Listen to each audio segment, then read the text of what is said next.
and then ate 3 cookies. Oh. Because I'm like, that's when you eat cookies. I should have eaten cookies then. I ate cookies at 3 a.m. Well, everyone's got to do your own thing. I guess so. I didn't like it at all.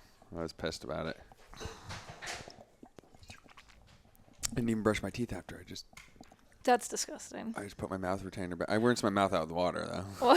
Why'd you go through the trouble of rinsing out your mouth and then not even... Because I wanted, like, the chunks out, but... Joey. It wasn't clean. That's why gross. I brushed my teeth immediately when I got up this morning. After I pissed in the sink. Jesus Christ.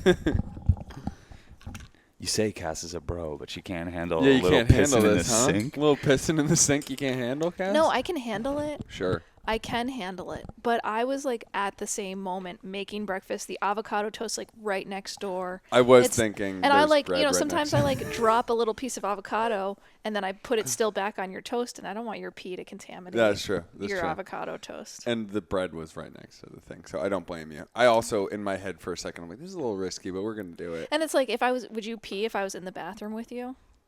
If I was, like, brushing my teeth, would you pee? Well, I kind of like that we don't really have that kind of friendship. You're like, I'll wait for you to leave the bathroom before I pee here. Well, no, I mean, I'm just saying I would. I'd probably, though, if we were doing it. Joey doesn't have any shame. He would uncork one right in front of you. He doesn't even care. Uncork one. It's my superpower, no shame.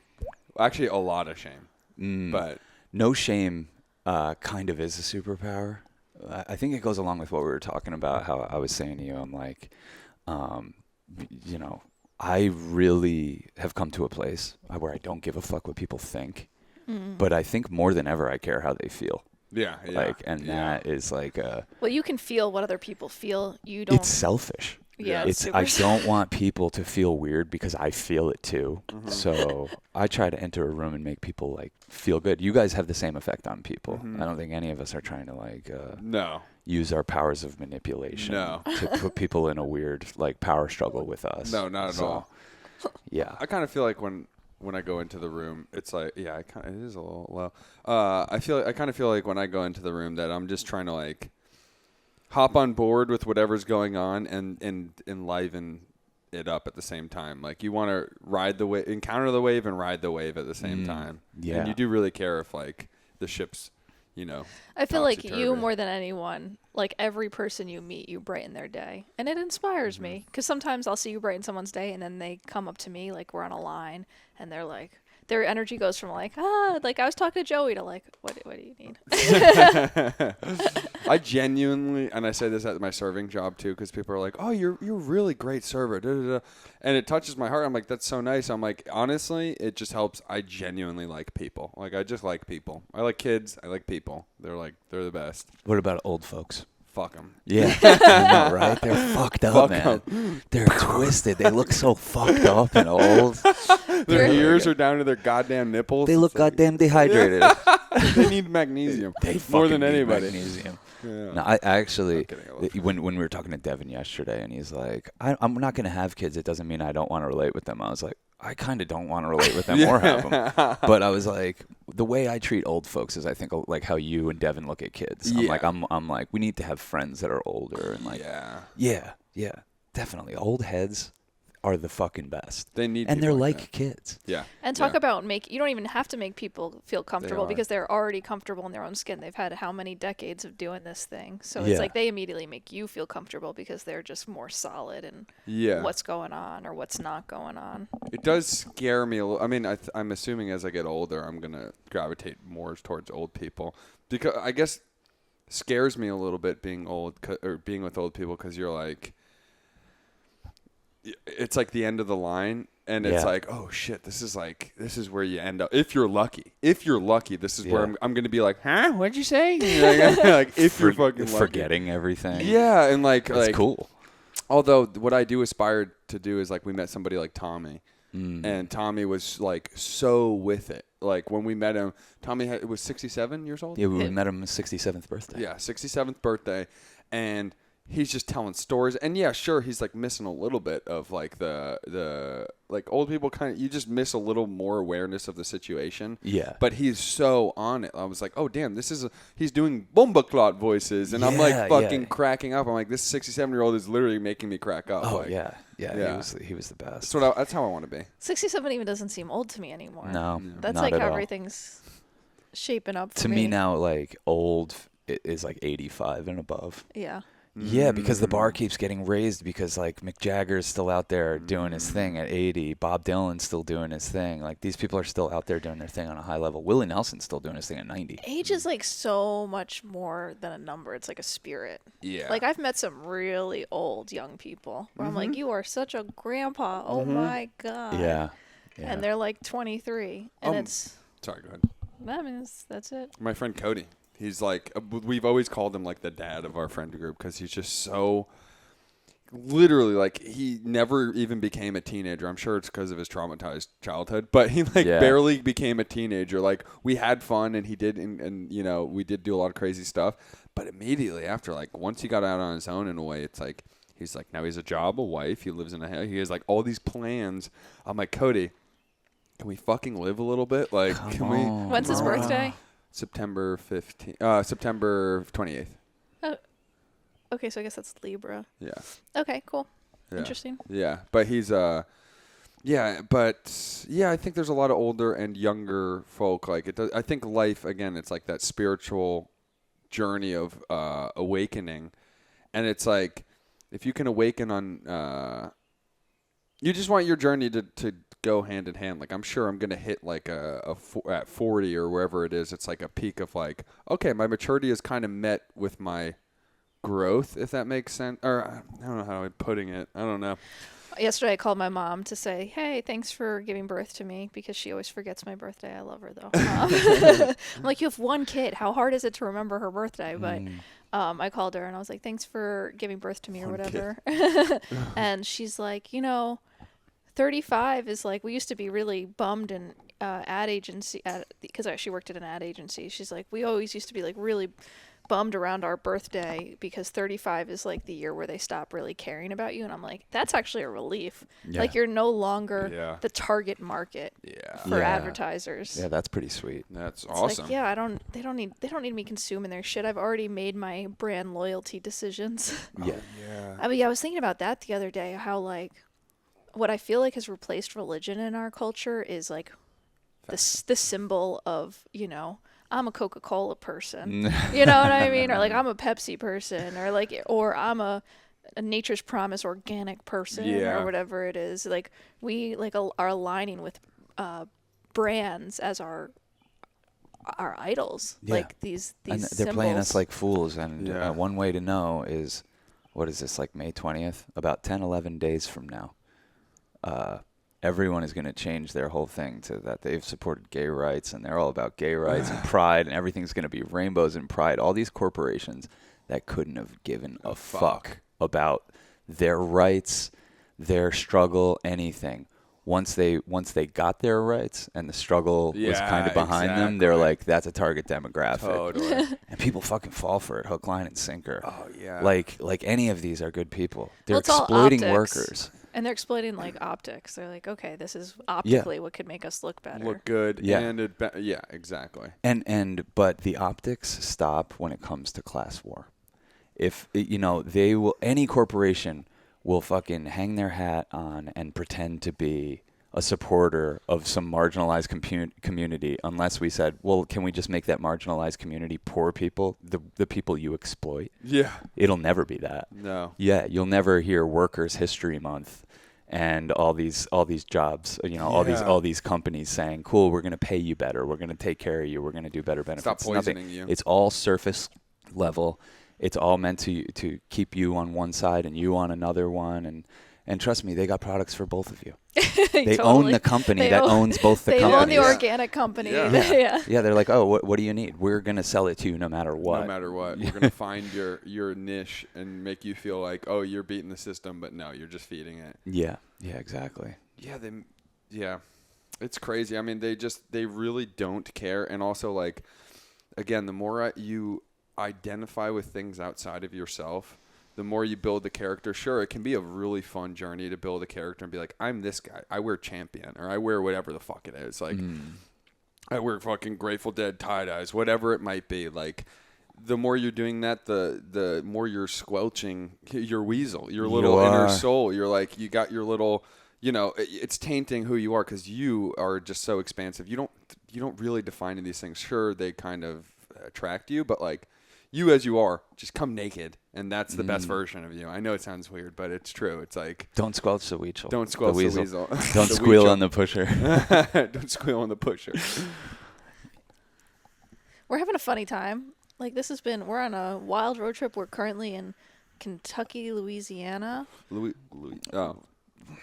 I don't know. Wherever that is. I don't know. Cass Wait. just named 2 states. Yeah, Kentucky, Wait, Louisiana. we're in Louisville, Kentucky. I was like, that didn't sound right. Yeah. You high girl, what the We're hell? in You Kentuckyville. wanna hit this? Wait, are we in Kentuckyville? No, we're in Louisville, Kentucky. We're in Kentuckyville, Louis. We're in Louis, Kentucky. We're in St. Louis. Louis C.K. Louis C.K. Bill. You wanna hit this? I'm going to hit this fucker. Okay. Sometimes we're just slip out weird. Yeah. I'll trust that people know We've that. been out here for a week, and it's already melted into, like, you could have told me this was a month. You Yeah. know. You It's coulda hard to told me keep it was track one of even day. where we are. Yeah. I like that. But yeah, it's been less than a week, and we've already filmed so much beautiful, magical stuff. We are on the quest of the mystical American. We're finding it. Yeah. And as much as we're making this movie, it's making us. We're making Do you feel that? Do you feel this movie making us? To a level I thought we would never hit the whole trip. We fucking got into, like, day one. Yeah. So. Literally. The fucking truck stop was a great morale boost because, like, we're like, all right, fine, let's just catch the sunset. And then I'm like, oh, cool. Well, this is the film. This is like a little cosmic, like, puzzle piece that they're just like, oh, here, where's this lie with you? Yeah. And we're like, oh, this is exactly how we felt about the film, or how I did. The sunset, I mean, the trucker guy was so awesome for me. It was Alyssa, the trans girl, and she, like, the lighting, everything about what she was saying, I was just like, this is what we're looking for. Yeah, exactly. Yeah. And it finds you if you just are patient. Yeah. And that's all it is. And, like, thank God the fucking documentary gods blessed us right out of the gate. Because you can carry that, like, and I have done it, like, where you're just carrying a feeling through. Like, when we went to make American Sunset, that was a 4-day shoot. Mm-hmm. The first 2 days were a wash. I'm halfway through the shoot, and I'm like, we haven't gotten the movie yet. You know what I mean? Like, I needed a blessing from the documentary gods, and then we got it in the form of, like, Cass, like, telling our subject, like, dude, shape up or we're not doing Well, this. no, just like you're a magical, wise being. Like, Just be that. Stop playing to the Yeah. camera so Yeah, much. yeah. You know what I mean? You But, don't- like, for this movie, it's like, we went out here, like, kind of like head spinning from this breakup Yep. and fucking all the insanity in our personal life. And just even trying to arrange this is enough to make you go crazy. So Yeah.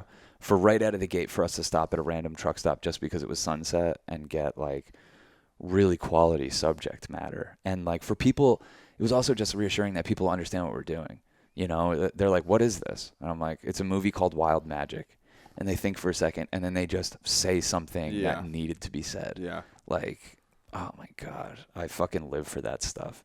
And it's so hard because, like, you're like, what is the factor that makes that happen? And I guess what I've realized is it's us. And we just have to really, really, really put our faith in this thing.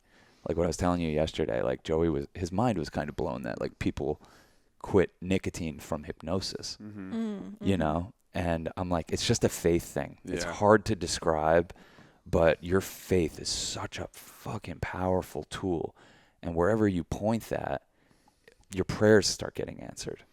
So if you don't have perfect faith, or if you're putting your faith in a bullshit story about how you're a loser, or things always go wrong, or it's Mercury retrograde and therefore this is going to fit, or whatever, wherever you point your faith, your prayers are going to get answered. Totally. And you might be praying to the devil without even knowing it because Totally. you've pointed your faith to Bud Light and Pride Month and Yeah. and Ukraine and the Yep. fight and and Joe Biden's the man and Yep. Trump rules. Like, you might have fucking really squelched that weasel. Totally.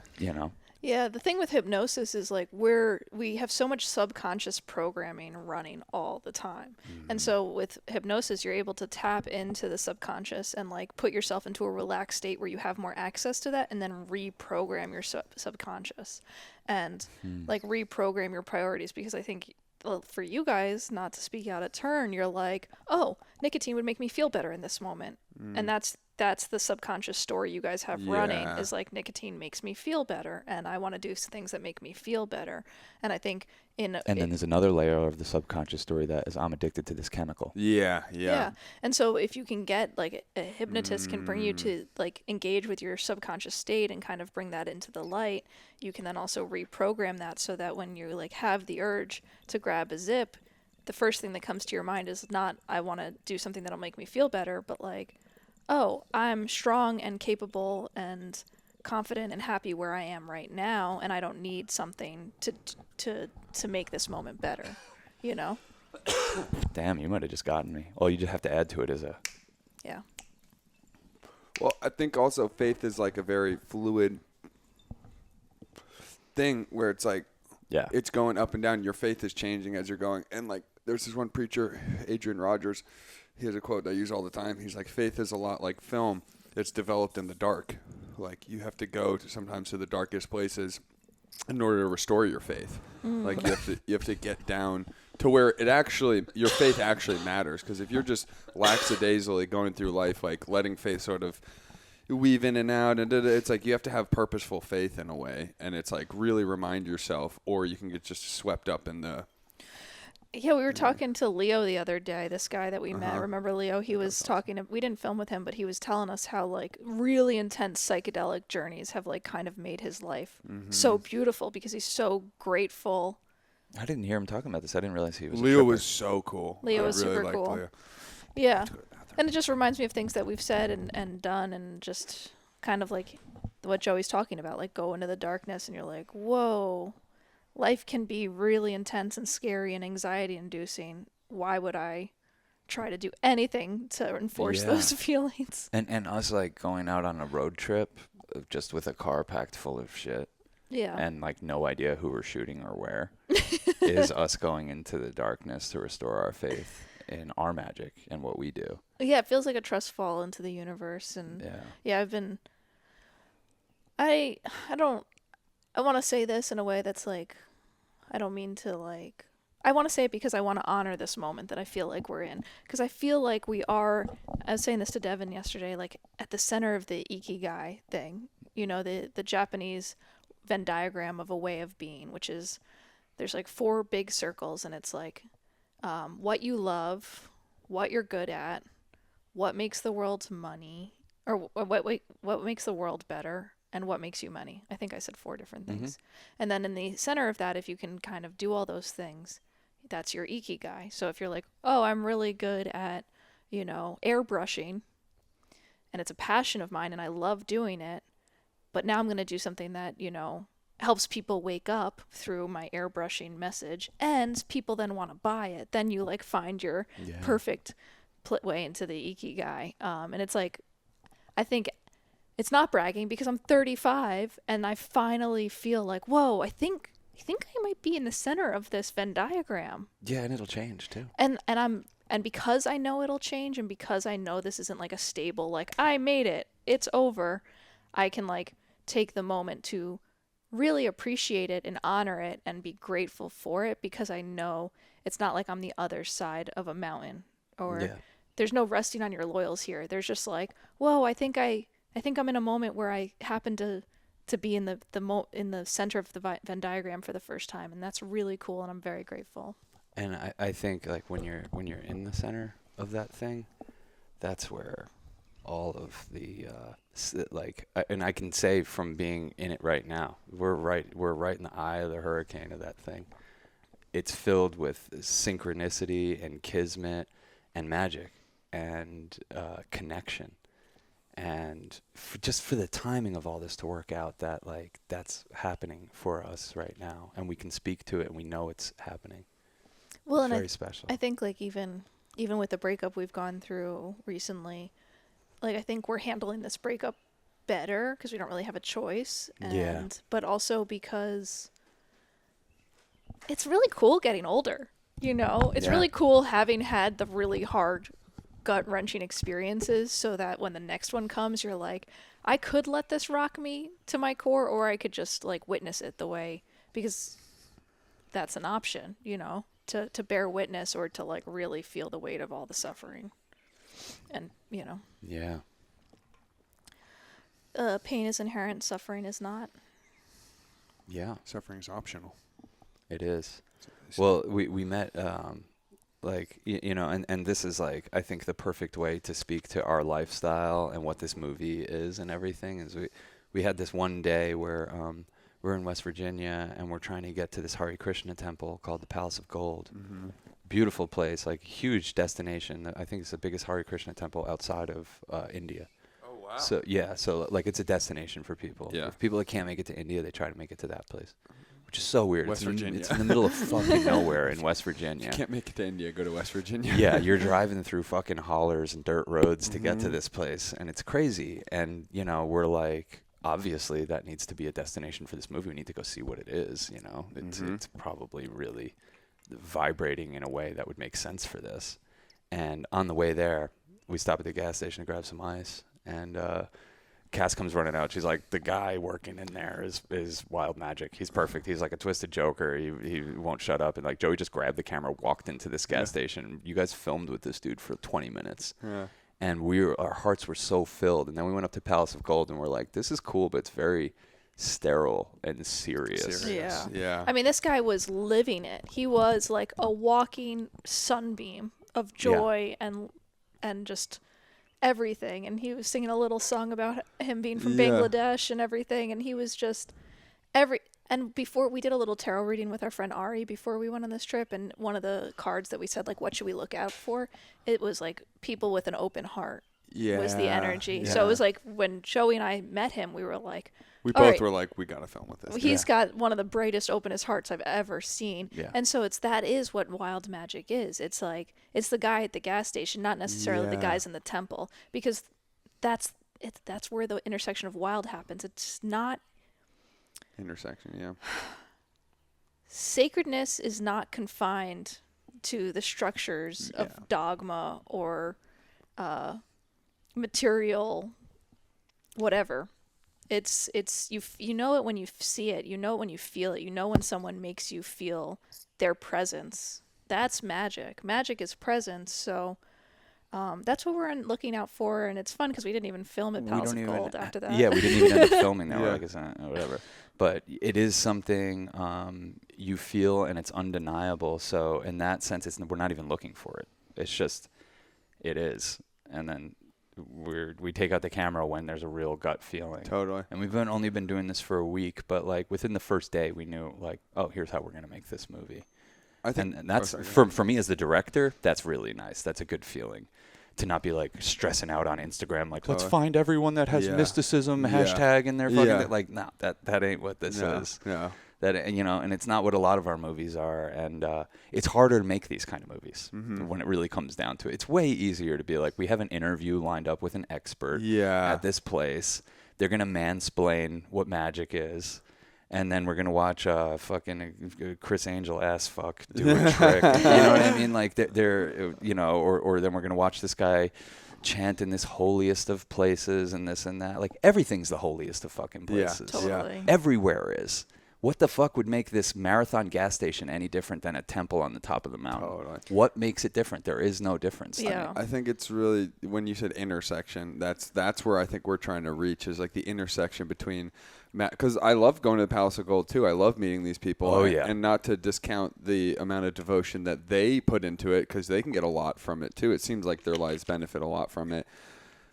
But that being said, like mysticism or like spirituality or whatever you might hold sacred to your life isn't as always as insular as like the Palace of Gold or anything. It is at the intersections of literally the intersections, you know, but also like the intersections of spirituality and real life where you're actually living, because we're all in this world together. You can lock yourself away and be like, all right, cool, these are my homies. We're going to fucking meditate for 50 years together. Yeah, well, and I think the trap is like, oh, I'll find God when I go to this temple, or Yeah. I'll find God was after I just do gonna say this that. amount of mantras. No, like you are God. God is right here. It is. It is. But sometimes those mantras help. Not saying they don't. But Definitely not saying they what don't. I think to your point, like kind of what the Christians and the Catholics do, the way, and this because this is the faith I was brought up in, they pull the wool over your eyes, thinking that Christ consciousness only exists within the confines of that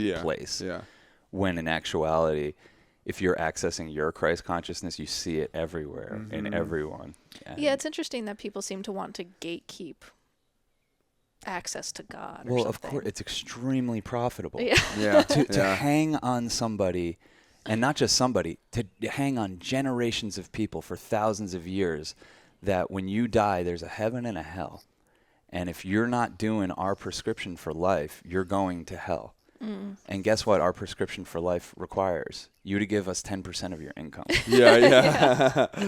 I don't know. That's a pretty good scam. Even That's at totally. the That's up there with crypto. even the Palace of Gold. Yeah.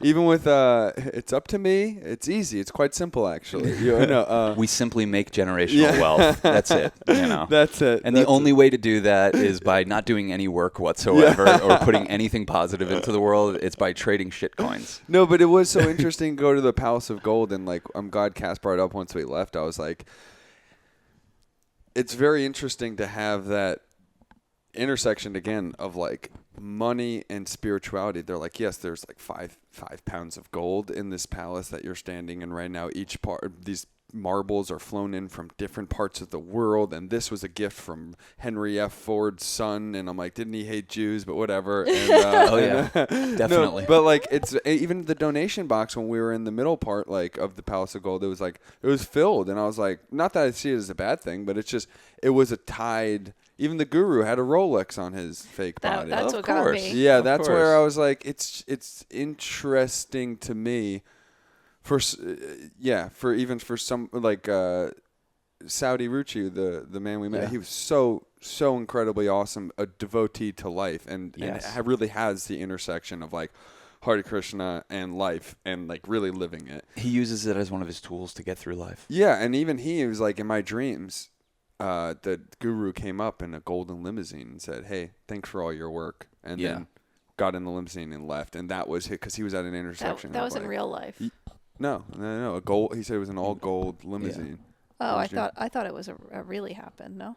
Okay, my confusion. Sorry. No, he was I didn't saying. mean to stop your. No, it's part, fine. sure. He was saying how he was like had devoted so much time into these things, and he's like, oh, really, really, really, and then he finally found there was a dream that like showed him. He comes out of the all gold limousine and says like, thank you for your service, and he's like, that's when I knew I could still continue on, and then.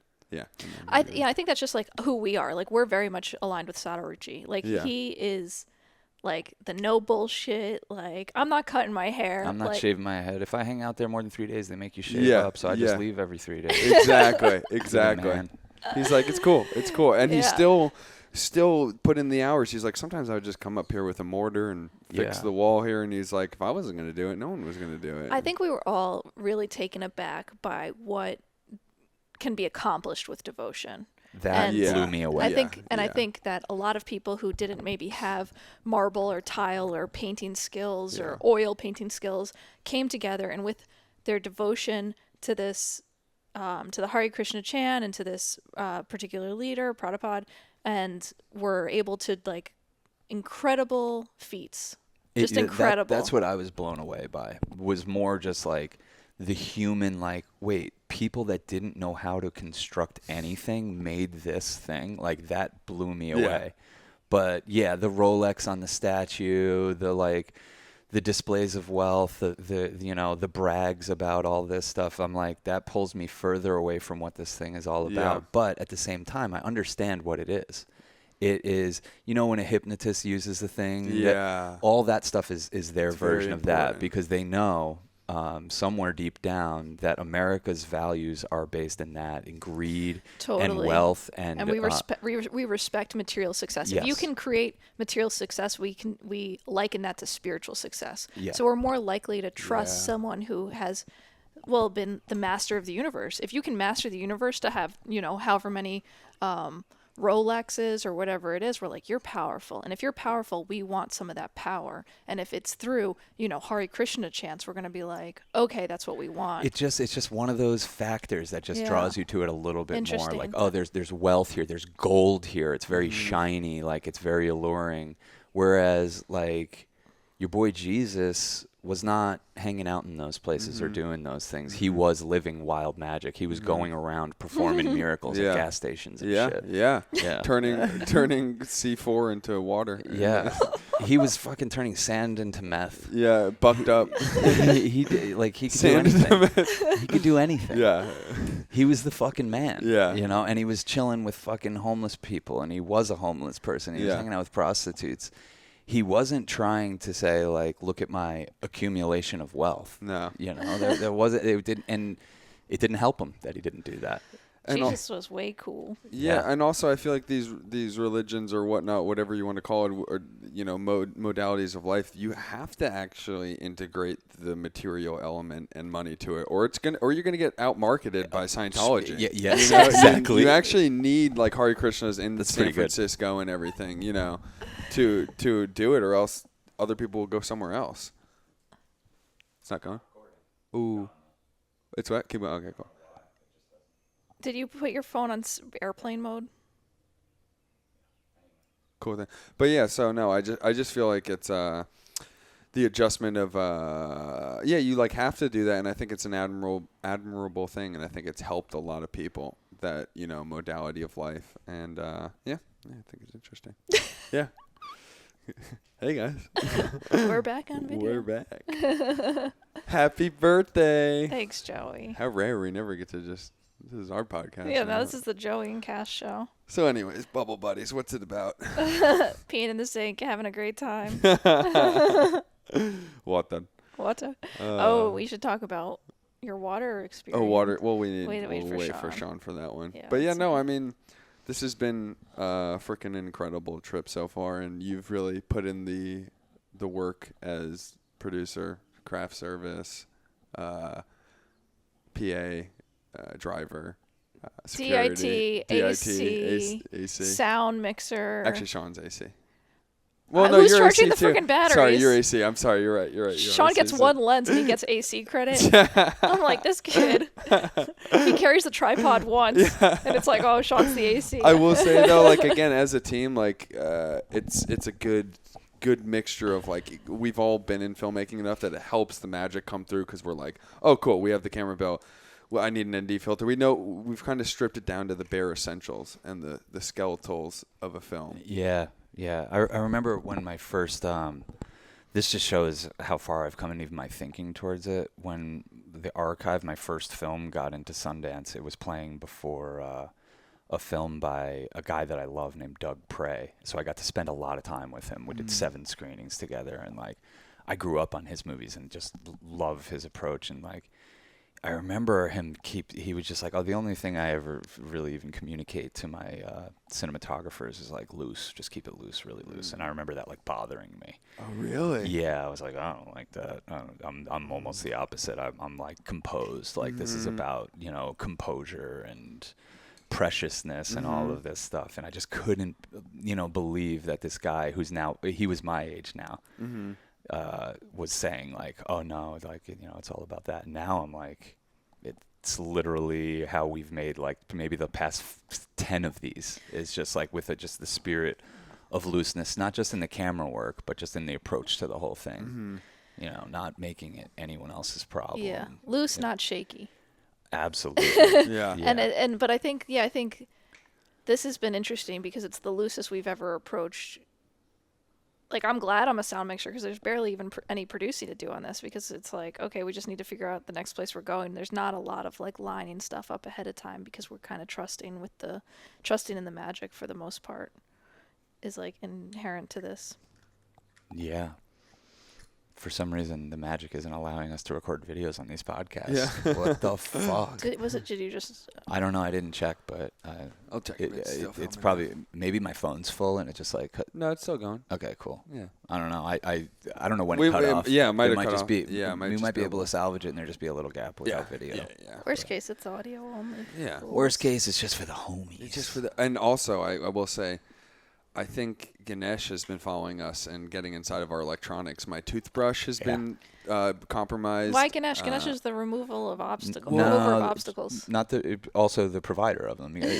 Ganesha comes along to give you the obstacle, but also remove it. I'm not kidding. I really felt like that. That's why when we went to the Mystic Valley after the Palace of Gold, like I got the beads, those like 2 beads, and I was like, oh shit, I think Ganesha is following. It felt like. Yeah. Oh, you can call that in. I mean, Ganesh is one of the millions of gods that's in you. Yeah, and you can call on him. Yeah, it was fucking with the camera, but again, providing these obstacles in order for us to grow more and learn from them and everything. And that's why these gods are useful. Yeah. And that's why the Hindus are. It's like I get really caught up in their mythology because I'm like, oh, it's just like very crafty ways to not sit there and curse the universe and curse God and curse yourself and all this, but like kind of the way astrology helps me too is just be like, oh, I know what this is. I have some sort of story to attach this to. This is the spirit of Ganesha. Yeah. I'm being given a challenge. This obstacle will be removed at some point. I'll be able to move forward even better than I was. That's all we're doing in life. That's really, really, it's why stories have lasted for as long as humans could speak or write or any of these things. Like, we have to tell ourselves a story. Like, what's in your head of brain is really just a very powerful computer and storyteller machine that what you put in it, it's going to make sense of. And like, I always use this example, like when you wake up in the morning, even how we got to this couch today to do this podcast, we woke up, I went to go pee in the sink. Whatever you might go do.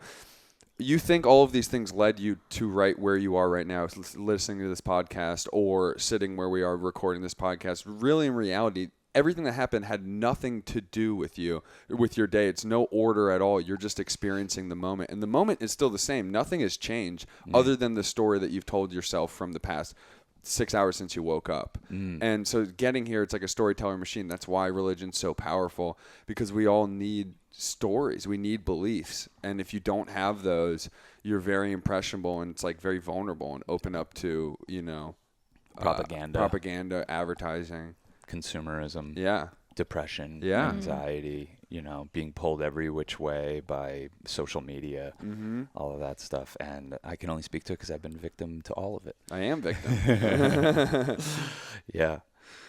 What I thought was a really interesting thing that the Hare Krishnas were telling us was like that we're sculpting our next life in this life with all of our actions. I really think that's beautiful. That's beautiful guidelines. Like everything that they do, I'm very drawn to because I think there's a inner devotee in me that really just wants to let go and go into that life. And like, that's why when we had that crazy ceremony with Robert Ryan, who made this, and Cass was dying and Robert was chanting the whole time, like I was locked in. It was one of the best mushroom trips I ever had, even though it was the most intense by far, is because I had that and I was locked into the chanting. You do really well with structure. I do really well with it. And I do really well with like these stories and figuring out how, okay, they're not literal, but I see how that applies to my life. And I see, I'm sculpting my next life and what I get spit back out as in my next life by my actions in this life. That makes me want to live with more intention. Totally. That helps me keep me on the rails a little bit. Same with, karma. We've talked about this recently, is like stealing. Like I stopped stealing at 19 or 20. And the way I literally got off it was, I don't know if I actually believe in karma at all, but I do because of the actions that no, I'm serious, but I'm serious. But then also at the same time, like I use it and I really believe in it. Like that's how I don't steal. I'm like, oh, this makes things, and whether I think about it like this, like when I steal, my brain is just, you're more apt to tune into those energies because that's the frequency that you're vibrating at, or that's the headspace you're in. But also like, it's just I abide by it. I do believe in it. It's weird. Yeah. I definitely do. It's maybe one of the only things I believe in because Yeah. I felt it firsthand, the experience of lived karma in each moment, you know. Yeah. And damn, I was just gonna say, I don't know. Karma is just a seed. Like I don't even think of it as something you could believe in or not believe in. Like It's everything energy. everything you say or do is a seed, and seeds grow, and they grow into things that bear fruit. And do you want to bear fucking rotten, disgusting fucking fruit, Yeah. or do you want to bear fruit that can Totally. really beautify your life Positive and intentions. uplift people? Yeah. Yeah. You know. Gratitude, positive intentions. Like, yeah, you're casting prayers into this world, and they can be prayers of fear and anxiety and Yeah. stress, and this Yep. isn't going well. Or it could be like, oh, everything's happening just on time, right on time. Everything's perfect. The last time I stole, we didn't win a job that I was sure we were going to win. And I'm like, man, I haven't stolen something in forever. And we were buying wood from a place.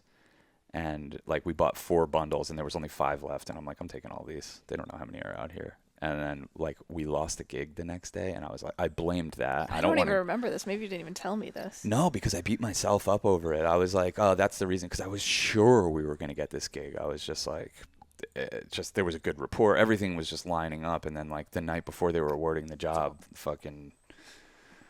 I took this bundle of wood. And The bundle would fucked you.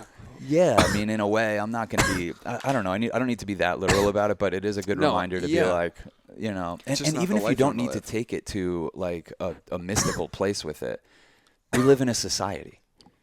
You know, like we live in a society. Let's help try to keep this thing on the rails. I've Totally. done my destructive part of my life where I was trying to fuck shit up. That was my teens and 20s. Like I'm trying to do something different now. I'm Exactly. trying to live with more intention. Yeah, it feels like each moment is like you're in the karma of all previous moments. Yeah. You know, and so there's this kind of awareness that can come that you're just like, okay, I just want to put out more good energy than bad energy. Like Exactly. I don't know if I'll always be good, but I at least want to make sure that that the scales are bent towards good. Because it's hard to handle the amount of karmic repercussions Yeah. of planting bad seeds, because it is karmic repercussions. It's just repercussions in general. It's like if you sow bad seeds into your relationships, they're going to come back at you full force. Or if you go out into the world again stealing, like that's not the vibration that you want to go out on, and that's not the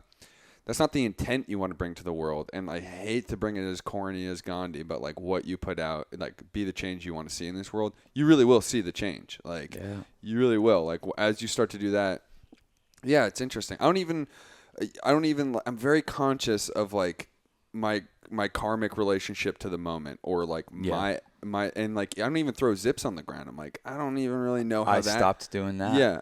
And I realized that I was doing it, that nicotine and so many of these chemicals we bombard our systems with make us less conscious people. You know, because there's something so disposable about a little thing you put in your mouth for fucking 10 minutes and just be like, whatever, I'll just throw this anywhere. And I did do that for a few months. Yeah. I'm like, then I was just like, wait, and I just started putting them in my pocket. I put it in a little tiny pocket of the Yeah, jeans. yeah, and it's like, but I realized I was like, what these chemicals can do to you, and what some of these bad habits can do to you, and the bad karma that they can start in your life, you know, and just being a less mindful person, you know, and being like, whatever, I'm polluting my body, I might as well pollute this fucking planet. Yeah, and it's just it's not a good mindset. And Yeah. it's good to check yourself every now and then. We're definitely in the human predicament, and like it makes us feel like we need things, but at our best we don't need anything. Mm-hmm. And so the amount of things that you think you need to cut down on those things is like, I feel like that's kind of my hope and mission in life, is just to need less and then consume less and then offer more, and like kind of work on that balance in particular. But yeah, we're so human. It's all good, like, you know. But I want to get better at hypnosis, and when you guys are ready, we could do some like nicotine hypnosis. Yeah. Things. I mean, something my dad always says is like, and it always makes me feel really, and I just feel like everyone needs to hear it. It's like, he's always constantly reminds, it's like a reminder we'll always say is like, I am enough. Like, exactly as you are right now, who you are in this moment. Like, it's so easy to be like, I need, to get my relationship better with karma and my goals and my ikigai and blah, blah, blah, blah. It's like, no, but really, it's like right now in the moment, you're enough. You're like doing your best, and it doesn't mean slack off. It just means like you're perfect now. You don't need anything else. And every single time you do add to it, it's a human experience. But well, and recognizing that that's a trap, thinking that like, oh, I could be happy if something else was going on, or if you're always putting yourself one step away from perfection. There's nothing you're not doing that could make the outcome better, other than being less present and being more authentic to who you are in the moment and honoring that. But there's nothing you can be like, oh my God, in the future, when we're filming later at the laundromat, I'm going to have to be like this. I'm going to have to make sure that... No, you're going to be exactly how it's supposed to be. It's exactly there. And you're bringing all the right tools, and you're there at the right time, and it's time to work, It's time to get to work. Time to get to work. Yeah, no, I think that's like we're all in a good place of like trust and magic, and this is like really feels like I don't think we could have made this movie any sooner, you know? And so... there's just something that feels like very right on time about it. Yeah. And shout out to our Sherpa in Ohio and West Virginia, Jim. Mad love to Jim. Thanks, he Jimmy got boy. this trip started right. Like we needed a little bit of a cosmic father, and he came in and pointed us in a few directions. He pointed us towards Mystic Valley, which is, so the Palace of Gold is at the top of the mountain, and at the bottom of the mountain is like this fucking twisted hippie commune called Mystic Valley, and like I had no idea what we were rolling up on, but our friend Jim, who's the guy that sings in Wooks, he sings at the end, and he sings Old Chunk of Coal in the middle. He told us about Mystic Valley, and he was like, you guys should go there. You should check it out. You should have space camp there. Yeah. And I'm like, oh, this place must be pretty rad, and it is. It's very cool. It's one of the coolest fucking places. As soon as we got there, I was like, I want a trip here. Yeah. And I think that's the highest Yelp review I could leave for seriously.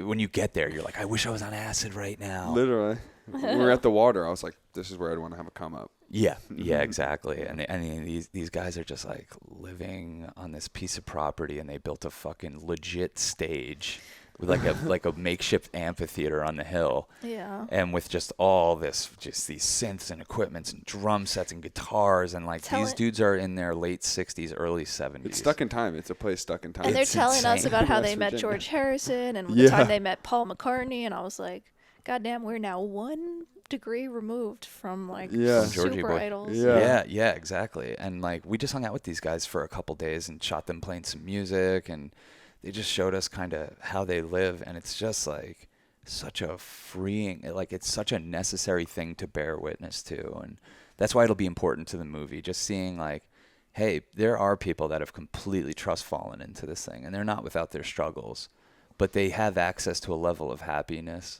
that putting on the monkey suit fucking destroys. Like, just doesn't give you access to. It becomes a fucking lost island. You wouldn't be caught dead there. Yes, exactly. So Mystic Valley, West Virginia, and even the idea when we were there, I'm like thinking about like we could fucking do a badass space camp here, but I'm like, I don't know who we could invite here. This is not for the faint of heart. Again, it's like, rugged. If we brought a ton of people there, it might be hard on the old souls. They might need a.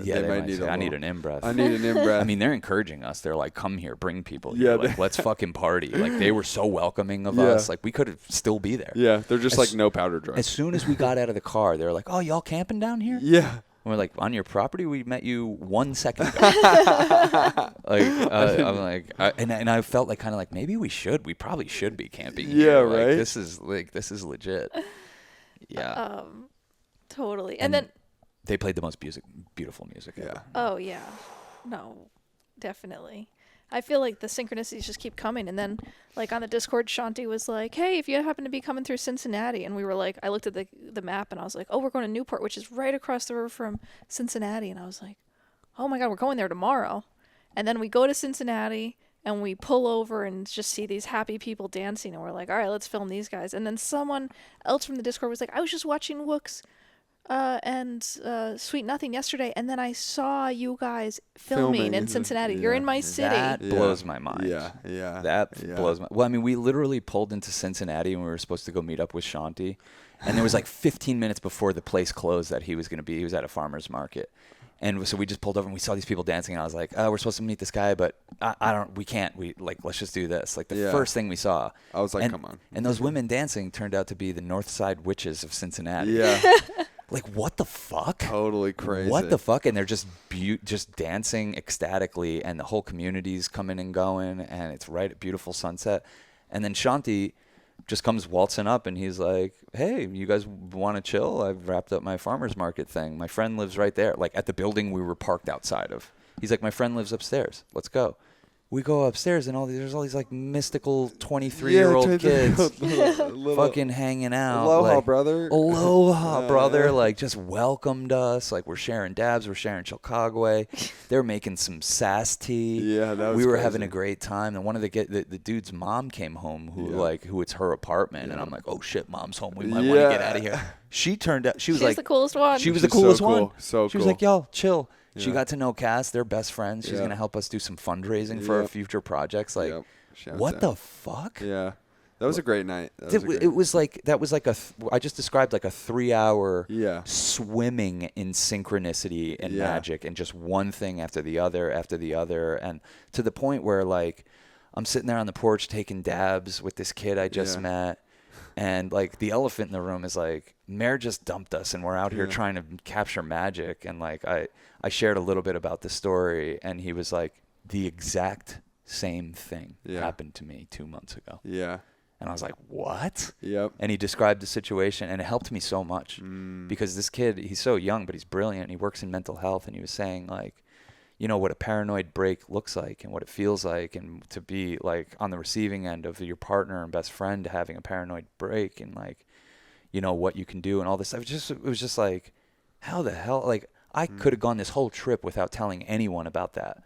And I happened to just like open up in a moment, and then this kid was just like offered me like this kid half my age offered me this huge sense of relief about life, and a zoomed out perspective that really helped me. Yeah. You know, and like that's just like I was saying, a 3-hour example of like what we've been living in, what we're conjuring. Well, I think there's something. Remember that video I showed you guys on TikTok that was like, he had this like did I ever talk about this on the podcast? He had this like 440 hertz tuning fork, and there's like a ball on it, and then There's like a ball leaning on a tuning fork, and like a big tuning fork. And then he has another tuning fork over here, and it's like a 520 or something. And he hits the 520, and nothing happens to the ball. Then he brings a 440 that matches this 4042 tuning fork or whatever, hits this, and with the errors between, and then the ball just like goes like this. And the point this Buddhist monk was saying is that like in order for you to receive energy, you have to be resonant with it. And so there's like this thing that's happening, like good and bad, you know, the bad energy and the good energy. It's something within you that you resonate with, that we're just like, I really feel like we're getting drawn to the right people. Like as we prioritize our resonance, and that doesn't mean, I mean, Sean and I were fucking screaming each other's heads off in the fucking camping site the other day. That's You part of were? it, I though. didn't hear that. That's When- part Oh, of you it. didn't When hear did that? that You missed happen? that part, When Joey. did that? You missed us screaming at each other in the woods. No, that's filmmaking. That's filmmaking, baby. That's filmmaking, baby. Well, that's just to say, like, we're prioritizing a certain level of resonance, and we deviate from the path constantly. But but prioritizing coming home is like meditation. Meditation isn't like, oh, I'm having happy thoughts. Meditation is like, I'm in the chaos of my mind, and I am prioritizing coming back to the breath.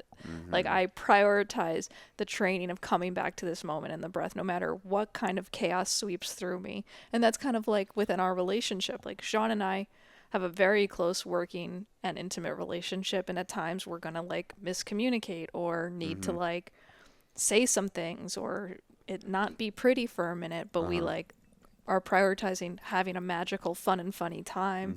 And if we both like prioritize that and show back up to it, and it's so easy with Joey because that's where Joey pretty much resides all the time. Yeah, Joey's Once in a while, like I have to be Joey like, is Joey, the, come on, fun and funny, Yeah, bro. yeah. Not really. Though. Like, Sometimes. he Once in he a is while. the 440 tuning fork with the ball leaning against it, and like we hit ours, and we're like, it's not moving the thing. Like yeah, we're fucked up. You know. Well, that's No, where you guys are Joey's like, great. I don't even. You guys are. I think Joey was like, I'm just glad I'm not fighting with my girlfriend right now. You Yeah. know what I mean? He's like, I don't really feel your bullshit. Yeah. But Yeah, no, No, I and kinda- you will, yeah. and like, Oh, yeah, of course. you know, you can't judge a relationship based on that, and you can't judge the quality of your life based on breakups. Like they Yeah. happen, you know. Totally. It's sad, but it's really, it doesn't have to be the end of the world. And that said, I wouldn't rush through grief, and Yeah. I don't even think I've begun to process the grief that will come along with this kind of loss. Like, Yeah.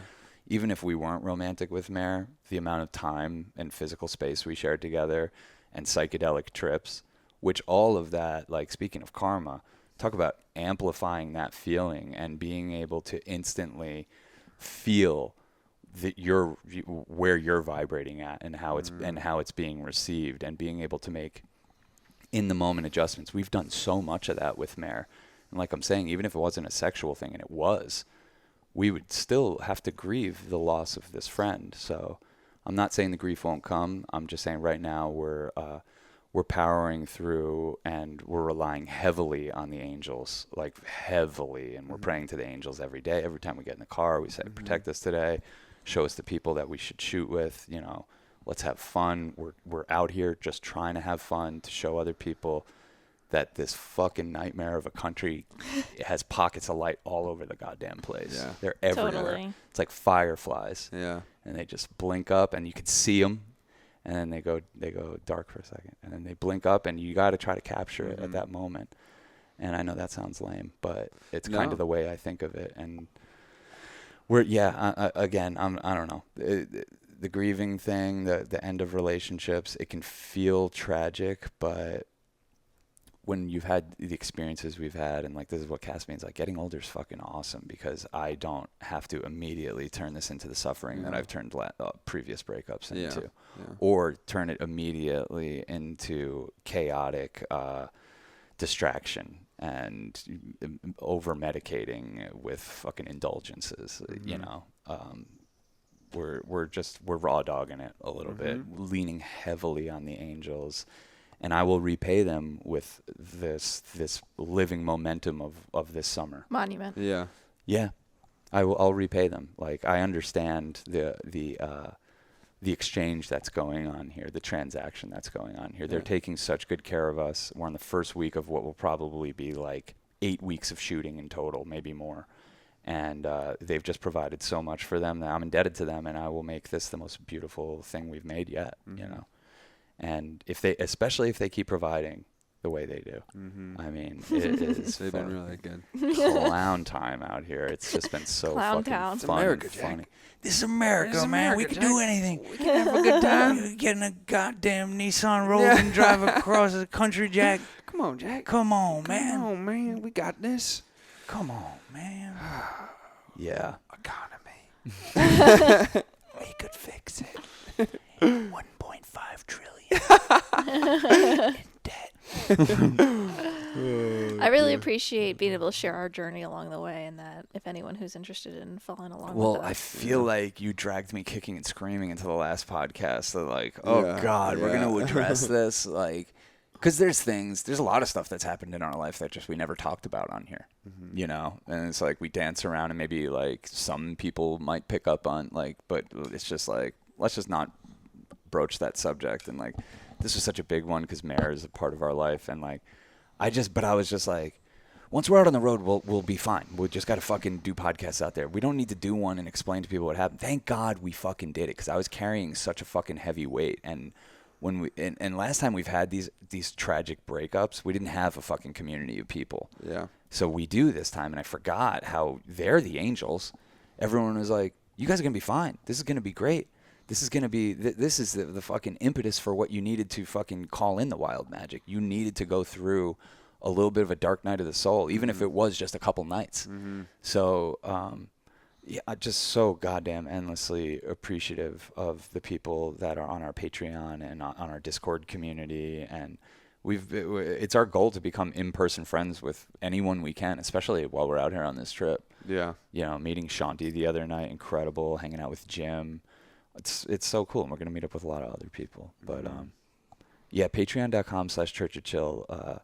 We're gonna be putting tons more stuff on there. We're out on the road right now, but me and Joey have a podcast called Boys Club. We're Boys gonna be Club. logging some episodes. Yeah, that'll be fun. Yeah. Water, lots of water. We need to talk We about need to water. talk about the water Yeah, situation. you guys should save that for Boys Club. Okay, there's water for water, people. Yes, I apologize, but please listen. Please, I beg of you. I beg of you, listen to Boys Yeah, Club. I beg of you, please listen to Boys Club. You'll be parched, and then you'll drink a nice cup of water. Oh, man. And our next episode will be episode 13. And hey, if you listen to the previous 12 episodes, Jesus Christ. there's enough to get us canceled for many lifetimes in please there. do not. Please do not cancel. Yeah, please, no. No. This is America, Jack. No. This No. America, Jack, we can No. do anything. No. Yeah. Step back. Yeah, Boys Club is like it's secret time. Yeah. We share our deepest, darkest secrets. Oh my God, Hop on. there's stuff I talked about a couple episodes on there that I'm like, fuck, that's out there now. I know. I know. I Every paid episode. for hand jobs. Every episode, I'm like, wow, I can't believe I just said that in public.